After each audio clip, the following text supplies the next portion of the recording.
Hello listeners, मैं अंकित लेके आ गया हूँ आपके सामने डॉक्टर जोसेफ मर्फी द्वारा लिखी अवचेतन मन की शक्ति से एक कहानी। ये कहानी मैं लेखक के ही शब्दों में सुनाऊंगा। चलिए शुरू करते हैं। आप अपने नकारात्मक सुझाव को निष्प्रभावी कैसे कर सकते हैं। किसी भी दिन का अखबार उठा लें, आप दर्जनों ऐसी खबरें पढ़ेंगे जो हताशा, भय, चिंता, निराशा और आने वाले विनाश के बीज बो सकती है। यदि ये आपके द्वारा स्वीकार कर ली गई हों तो यह भय से भरी सोच आपके जीवन जीने की इच्छा को खो सकती है। ये जानते हुए आप अपने अवचेतन मस्तिष्क को रचनात्मक सुझाव देकर इन सभी नकारात्मक सुझावों को अस्वीकृत कर सकते हैं। रचनात्मक सुझाव दें। इस प्रकार आप इन सभी विनाशकारी विचारों को निष्प्रभावी कर सकते हैं। समय समय पर लोगों द्वारा दिए गए नकारात्मक सुझाव को जांचते रहें। आपको दूसरों द्वारा दिए गए विनाशकारी विषम सुझावों से प्रभावित होने की ज़रूरत नहीं है। हम सभी ने अपने बचपन और किशोरावस्था में इसकी पीड़ा सही है। यदि आप पलटकर देखें तो आप आसानी से याद कर सकते हैं कि कैसे माता पिता, दोस्तों, रिश्तेदारों और सहयोगियों ने नकारात्मक सुझावों के आंदोलन में सहयोग दिया है।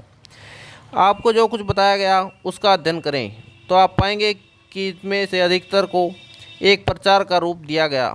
जो कुछ आपको बताया गया उसका ध्येय आपको नियंत्रित करना था या आप में भय पैदा करना था।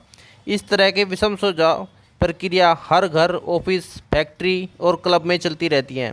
आप पाएंगे कि इस प्रकार के सुझाव आपको सोचने, महसूस करने और कार्य करने के लिए दिए जाते हैं, क्योंकि अन्य लोग चाहते हैं कि आप लाभ हेतु कैसे कार्य करें। यहाँ एक विषम सुझाव का उदाहरण है। मेरा एक रिश्तेदार भारत में एक रत्न ज्योतिषी के पास गया, जिसने उसे बताया कि उसका दिल अस्वस्थ था और वह अगले महीने के पहले दिन मर जाएगा। उसने इस भविष्यवाणी को अपने परिवार के सभी सदस्यों को बताना शुरू कर दिया और अपनी वसीयत तैयार करा ली। इतना मजबूत सुझाव उसके अवचेतन मस्तिष्क में बैठ गया क्योंकि उसने इस पर पूरी तरह से विश्वास कर लिया था। मेरे रिश्तेदार ने यह भी बताया कि इस रत्न पढ़ने वाले के पास कुछ जादुई शक्तियाँ भी निहित थी और वह किसी भी शक्ति का भला या बुरा कर सकती थी। जिस प्रकार की भविष्यवाणी की गई थी वैसे ही उसकी मृत्यु हो गई, बिना जाने कि अपनी मृत्यु का कारण वह स्वयं ही था। मुझे लगता है कि हम में से कई ने इसी प्रकार की अजीबोगरीब, बेवकूफ़ी और अंधविश्वास भरी कहानियाँ सुनी होंगी। अपने ज्ञान से देखें कि अवचेतन मस्तिष्क किस प्रकार कार्य करता है। जिस प्रकार से मनुष्य का चेतन तर्कसंगत मस्तिष्क विश्वास करता है, उसी प्रकार अवचेतन मस्तिष्क उसे स्वीकार करता है और उस पर कार्य करता है। मेरा रिश्तेदार प्रसन्न, स्वस्थ, जोश से भरा और शक्तिशाली था, जो बिना किसी कारण भविष्यवक्ता के पास गया। उसने उसे नकारात्मक सुझाव दिए, जिसे उसने स्वीकार कर लिया। वह भयाक्रांत था और हमेशा इस तथ्य को सोचता रहता था कि अगले महीने के पहले दिन वह मरने वाला है। उसने इसके बारे में सभी को बताना शुरू कर दिया और अपने को उस अंत के लिए तैयार करने लगा।